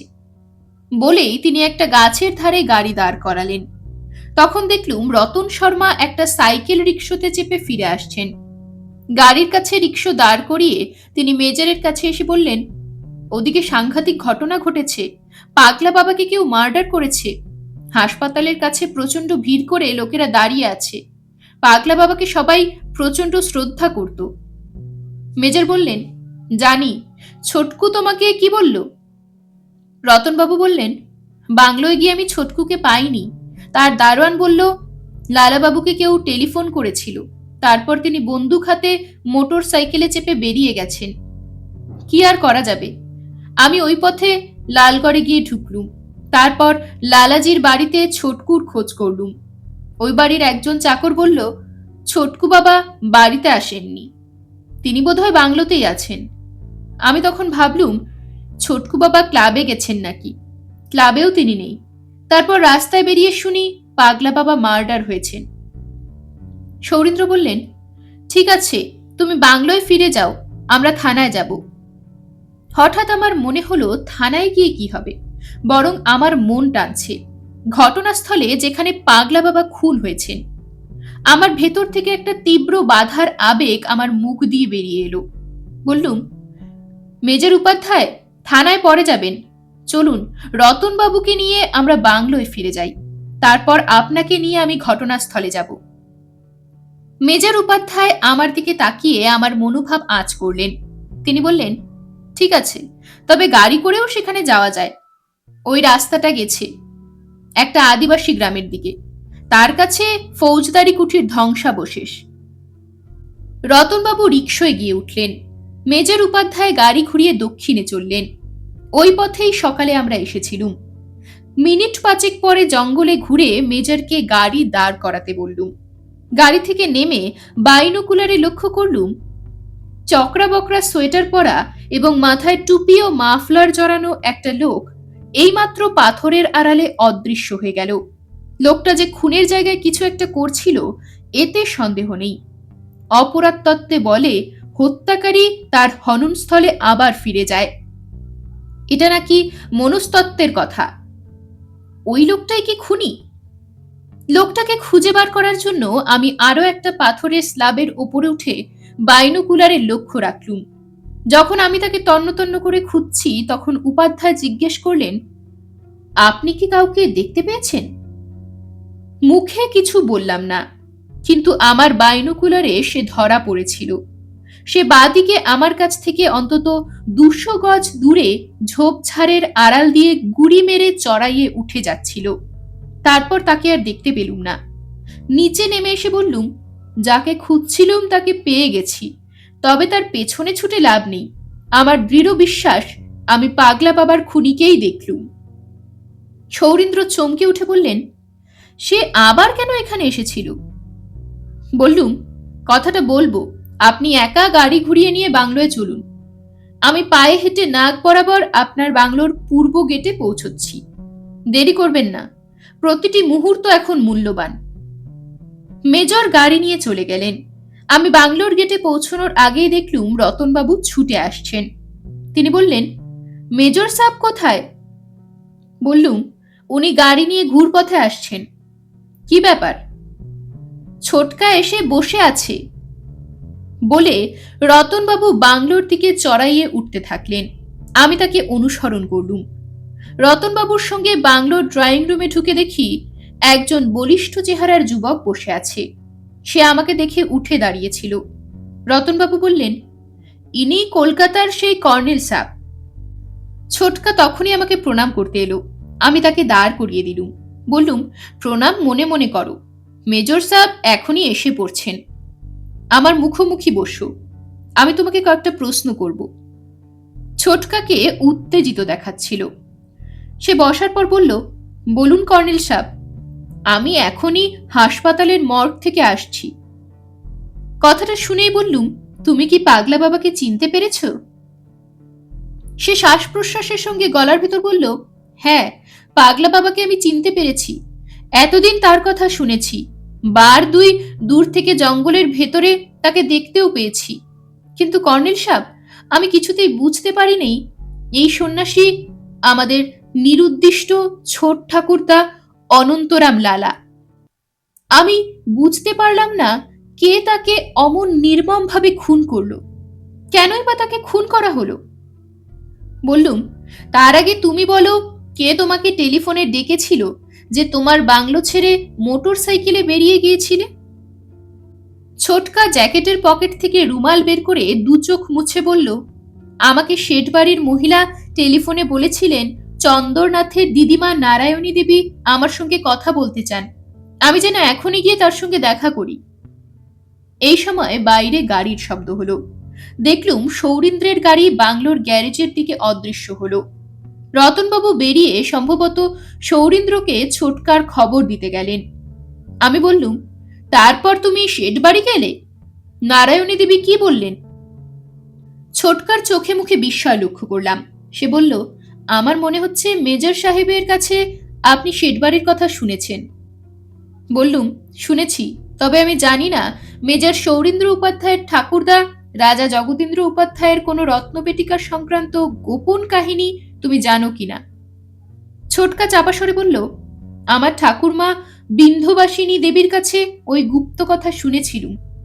তখন থেকে আমি মেজর সাহেবকে বারবার এসে সেই গোপন কথা শুনিয়েছি, কিন্তু উনি আমার কথা হেসে উড়িয়ে দিয়েছিলেন। তারপর থেকে আমি আর ওসব নিয়ে মাথা ঘামাইনি। সৌরীন্দ্র ঘরে ঢুকেই কথাটা শুনতে পেয়েছিলেন। তিনি বলে উঠলেন, ছোটকা, আমি সত্যি নির্বোধ। সামরিক জীবনে আমি শুধু কেমন করে মানুষ মারতে হয় এইটুকুই শিখেছি।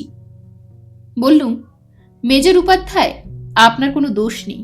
যতক্ষণ না আপনি আপনার ঠাকুরদার রত্নপেটিকা সম্পর্কে কোনো প্রমাণ্য তথ্য হাতে পাচ্ছেন, ততক্ষণ পর্যন্ত আপনি কেমন করে ওসব কথায় বিশ্বাস করবেন? ছোটকা বলে উঠল, কাকাজি, পাগলা বাবাকে আমি দেখে এলাম। তিনি আমার নিরুদ্দিষ্ট ছোট ঠাকুরদা অনন্তরাম লালা। সৌরীন্দ্র নড়ে বসলেন। তার ডান হাতে রাইফেল, বাঁ হাতে কপালে একটা থাপ্পড় দিয়ে তিনি বললেন, ওহ মাই গড, আমার ঠাকুরদার কাছে আমার বয়সী একটি ছেলেকে আমি দেখেছিলাম, মনে পড়ছে। ঠাকুরদা বলেছিলেন একে তুমি বন্ধু করে নাও। লালাজিতের বাড়ির এই ছেলেটি এত কম বয়সেই কত কিছু জানে। আমি দ্রুত বললুম, এসব কথা পরে হবে। ছোটকা, এবার তুমি বলো, শেঠ বাড়ির নারায়ণী দেবী তোমাকে ডেকে কি বলেছিলেন? ছোটকা বলল, উনি আমাকে বলেছেন আমার বড় ঠাকুরদা বংশীধারী লালা মৃত্যুর আগে আমাকে কোনো গোপন কথা বলে গেছেন কিনা। অমনি আমার মনে পড়েছিল তিনি আমাকে একটা কবচের কথা বলেছিলেন, তার ভেতরে একটা দলিল লুকোনো আছে, তার সাক্ষী তিনি। আমার কথা শুনে নারায়ণী দেবী বললেন, তুমি মেজর সাহেবকে এখনই গিয়ে জিজ্ঞেস করো তার কাছে কোনো কবচ আছে কিনা। যদি থাকে তাহলে তাকে সঙ্গে নিয়ে তুমি আমার কাছে চলে আসবে। তারপর আমি বাইরে বেরিয়েছি। এমন সময় আমাদের ক্লাবের এক বন্ধু জ্ঞানেশ্বর প্রসাদ আমাকে দেখেই থামতে বলল।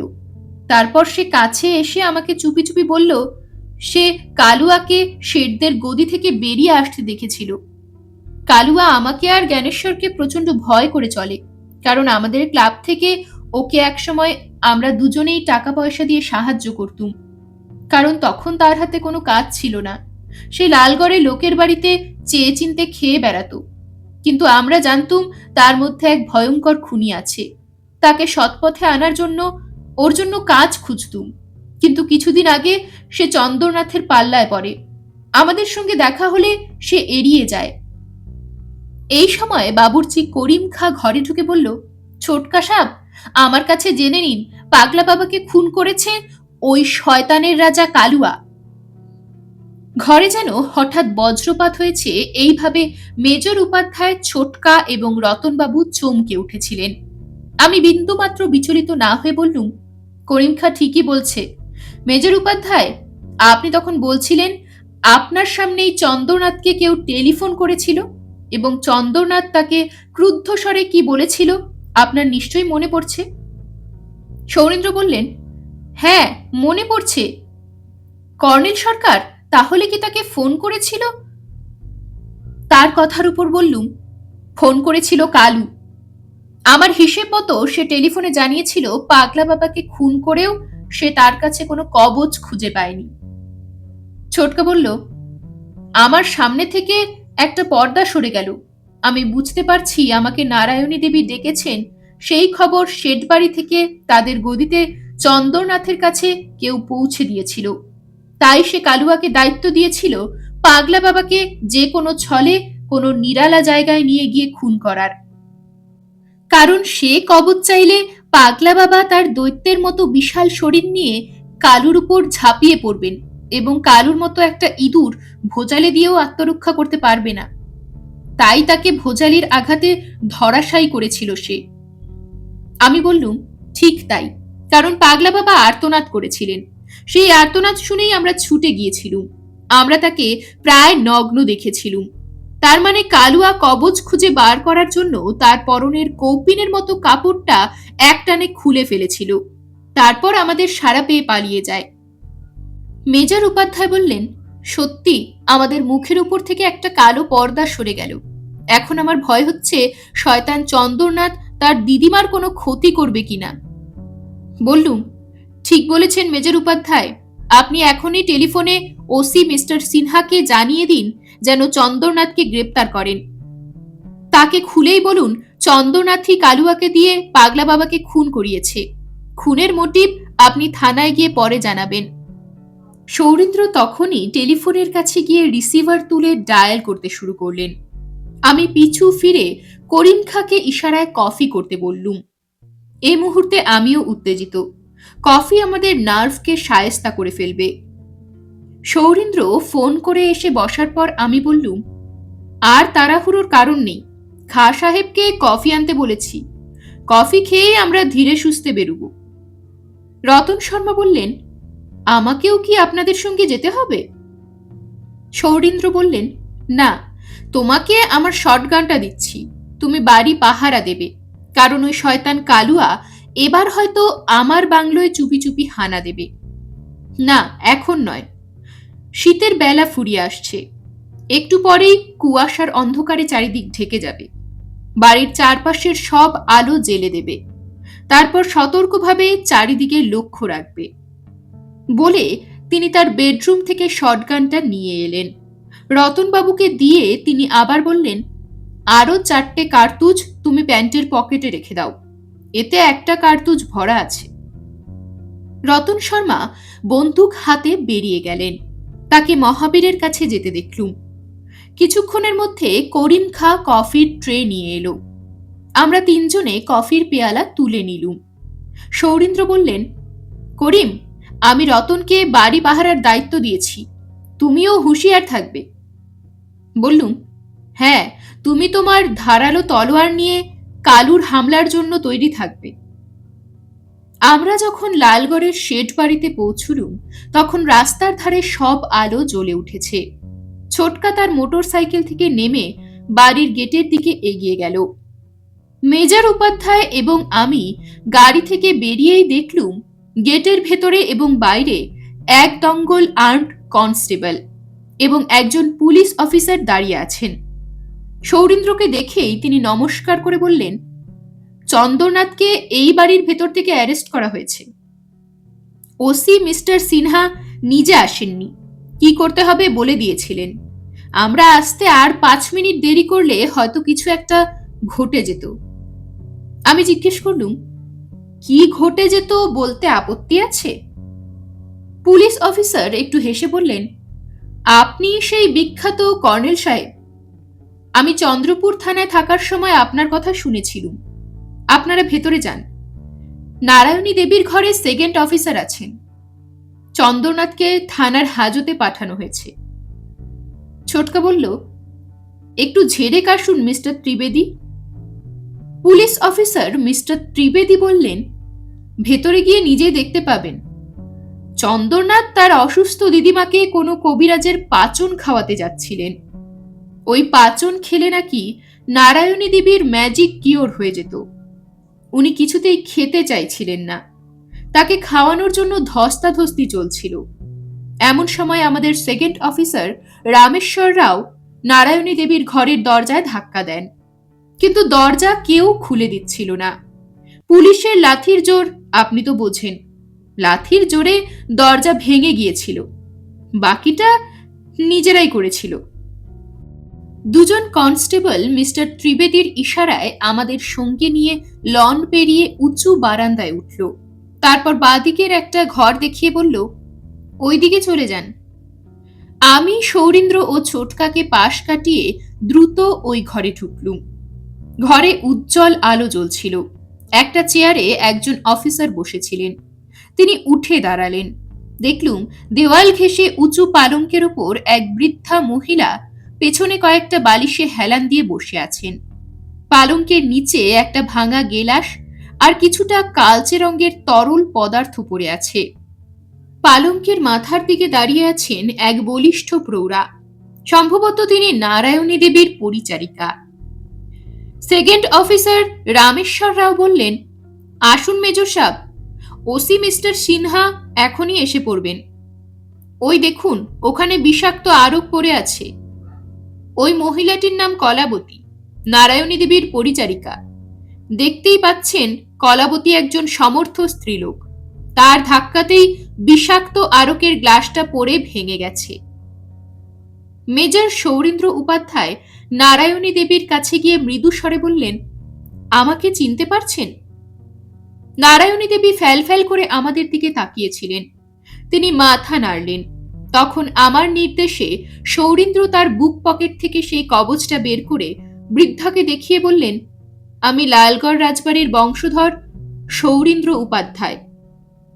বৃদ্ধার হাত দুটি লেপের মধ্যে ঢোকানো ছিল। কলাবতীর সাহায্যে তিনি ডান হাত বের করলেন। তারপর সৌরীন্দ্রের কাছ থেকে কবচটা নিয়ে দেখে সেটা মাথায় ঠেকালেন। তারপর রুগ্ন কণ্ঠস্বরে বললেন, কলাবতী, আমার পিঠের এই বালিশগুলো সরিয়ে দাও, তারপর আমাকে বিছানার মাঝখানে বসিয়ে দাও।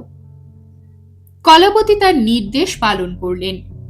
এরপর নারায়ণী বললেন, কলাবতী, আমার মাথার উপর ওই কুলুঙ্গিতে ভগবতী মাইজির পেছনে একটা কবচ আছে, সেটা আমাকে দাও। কলাবতী সে কবচটা এনে দিলেন। বৃদ্ধা বললেন, পুলিশ অফিসারকে এখানে ডাকো। মিস্টার রামেশ্বর রাও তখনই তার কাছে এসে গেলেন।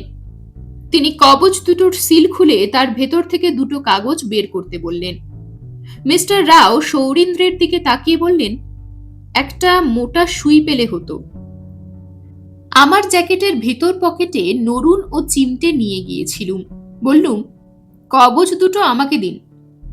সৌরীন্দ্র বললেন, আমার বন্ধু কর্নেল নীলাদ্রি সরকার। মিস্টার রাও তখনই উঠে দাঁড়িয়ে আমাকে স্যালুট ঠুকলেন। আমি অবাক হয়েছিলুম। তিনি বললেন, আমাকে আপনি ভুলে গিয়েছেন কর্নেল সাহেব? আমি রামগড় থানায় 5 বছর আগে পুলিশ সার্জেন্ট ছিলাম। আপনারই কৃপায় আমি প্রমোশন পেয়েছিলুম। মিস্টার রাওয়ের কথা আমার মনে ছিল না। এমন অনেক অফিসার আমার এই রহস্যভেদী জীবনে দেখেছি, সবাইকে মনে রাখা সম্ভব নয়। আমি চিমটে দিয়ে দুটোরই কাগজ বের করে ভাঁজ খুললুম। তারপর বৃদ্ধার হাতে দিয়ে বললুম, এবার মিলিয়ে দেখুন। লক্ষ্য করলুম চোখের সামনে কাগজ দুটো ধরে আছেন তিনি। তার দুহাত কাঁপছে, চোখ দিয়ে জল পড়ছে। কলাবতী তার দু কাঁধে হাত দিয়ে বললেন, কাঁদবেন না দিদি, এবার কি করতে হবে বলুন। বৃদ্ধা কাগজ দুটি এগিয়ে দিলেন মিস্টার রাওয়ের দিকে। তারপর বললেন, আপনি পুলিশ অফিসার, আপনি মিলিয়ে দেখুন ঠিক আছে কিনা। মিস্টার রাও মিলিয়ে দেখে বললেন, ঠিক আছে, কিন্তু রত্ন পেটিকা মানে? বৃদ্ধা বললেন, কলাবতী, চাবিটা নাও। বলে তিনি সোয়েটারের ভেতরে হাত ঢুকিয়ে সেখান থেকে একটা চাবি বের করলেন, বেশ মোটা চাবি। তারপর বললেন, কলাবতী, গদি তুলে দেখো, একটা ছোট বাক্স আছে খাটের সঙ্গে আটকানো। তুমি সেই বাক্সের তালা খুলে ভেতরে যা আছে আমাকে দাও। কলাবতী তার নির্দেশ পালন করার পর দেখলুম লাল রেশমি কাপড়ে জড়ানো একটা চৌকো পেটিকা। বৃদ্ধ সেটা সৌরীন্দ্রের হাতে তুলে দিয়ে বললেন, খুলে দেখো বাবা, তোমাদের রাজবাড়ির পূর্বপুরুষদের ধনরত্ন। আমাকে বিশ্বাস করো, গঙ্গামাইজির নাম নিয়ে বলছি, কখনো ওটা খুলে দেখিনি। আমার স্বামী যে অবস্থায় ওটা আমাকে দিয়েছিলেন সেভাবেই এখনো আছে। এই সময় ওসি মিস্টার সিনহা এসে গেলেন। সহাস্যে বললেন, এ তো অভাবনীয় ব্যাপার। মেজর উপাধ্যায় কি তার পূর্বপুরুষের গচ্ছিত সম্পদ ফেরত পেলেন? ততক্ষণে লাল রেশমি কাপড় খুলতেই বেরিয়ে পড়ল কারুকার্য খচিত ও নানা রকম পাথর বসানো একটা পেটিকা। পেটিকায় কোনো তালা নেই। সেটা খুলতেই আমাদের সবার চোখ যেন জ্বলে গেল। একটা জড়োয়া নেকলেস এবং 1 ডজন হিরে খচিত একটা চৌকো বাজুবন্ধ। না, একটা নয়, ওটা তুলতেই তার তলায় আরেকটা দেখা গেল। বৃদ্ধা বললেন, আমার স্বামীর কাছে শুনেছি রাজবাড়িতে নতুন বৌমা এলে তাকে এই গয়না পরিয়ে দেওয়া হতো। সৌরীন্দ্র বললেন, কাকিমা, তুমি আমার পূর্বপুরুষের এই ধনরত্ন বুক দিয়ে আগলে রেখেছিলে, আমি এর প্রতিদানে তোমাকে কি দেব? কলাবতী বলে উঠলেন, হুজুর, দিদিমণির চিকিৎসার ব্যবস্থা করুন। আজ আমি ওকে ভগবানের ইচ্ছায় বাঁচাতে পেরেছি, কিন্তু ওই বেঈমান ছোকরাটা আবার একদিন ফিরে আসবে, তখন কি হবে ভাবতেই আমার ভয় করছে। ওসি মিস্টার সিনহা সহাস্যে বললেন, চিকিৎসার ব্যবস্থা নিশ্চয়ই হবে, তবে ওই বজ্জাত চন্দরনাথ সহজে রেহাই পাবে না। আইনে আছে, খুন যে করে তার চাইতেও বেশি দোষী যে খুন করায় সে। ছোটকা বলল, দিদিমাকে আমি আমার বাংলোয় নিয়ে যাব। ওসি মিস্টার সিনহা, প্লিজ আমাকে সেই অনুমতি দিন। মেজর উপাধ্যায় বললেন, না ছোটকা, আমি খুব শিগগির ওকে কলকাতায় নিয়ে গিয়ে কোনো নার্সিং হোমে রেখে চিকিৎসা করাবো। এইসব কথাবার্তা চলতে লাগলো। আমি বারান্দায় দাঁড়িয়ে একটা চুরুট ধরিয়ে লক্ষ্য করলুম সর্বাঙ্গে অলংকার পরা এবং মাথায় ঘোমটা একজন যুবতী নিঃশব্দে কাঁদছেন, আর পাশে এক ভদ্রমহিলা দাঁড়িয়ে তাকে সান্ত্বনা দিচ্ছেন। তাহলে এই যুবতী চন্দ্রনাথের স্ত্রী, আর অন্য মহিলা হয়তো আত্মীয়া। আমার ইনটিউশন বলে দিল এরা নিষ্পাপ। এদের দ্বারা নারায়ণী দেবীর কোনো ক্ষতি হবে না। এদের অগোচরেই চন্দরনাথ নারায়ণী দেবীকে স্লো পয়জন করে মেরে ফেলার চেষ্টা করেছিল, কিন্তু পারেনি বিশেষ করে কলাবতীর জন্য। আমি চুরুট টানতে টানতে লন পেরিয়ে গেটের কাছে গেলুম। সেই পুলিশ অফিসার বললেন, আমার ভারী তাজ্জব লাগে, আপনি যেখানেই যান সেখানেই খুনোখুনিতে জড়িয়ে পড়েন শুনেছি। আপনি কি এ সম্পর্কে কিছু ভেবেছেন? কষ্ট করে হেসে বললুম, হ্যাঁ ভেবেছি। এটাই আমার নিয়তি। যেখানেই যাই একজন ইন্টারনাল মার্ডারার আমার সামনে একটা রক্তাক্ত লাশ ছুঁড়ে ফেলে দিয়ে আমাকে চ্যালেঞ্জ করে, কিন্তু প্রতিবারই আমি জিতে যাই। যেদিন হেরে যাব সেদিন পৃথিবী থেকে আমার অস্তিত্ব মুছে যাবে। জানি না সেদিন আর কত দূরে। এরকমই আরো সব গল্প পেতে চ্যানেলটিকে সাবস্ক্রাইব করে দেবেন। আর গল্পটি যদি ভালো লেগে থাকে তাহলে লাইক, শেয়ার আর কমেন্ট করে দেবেন।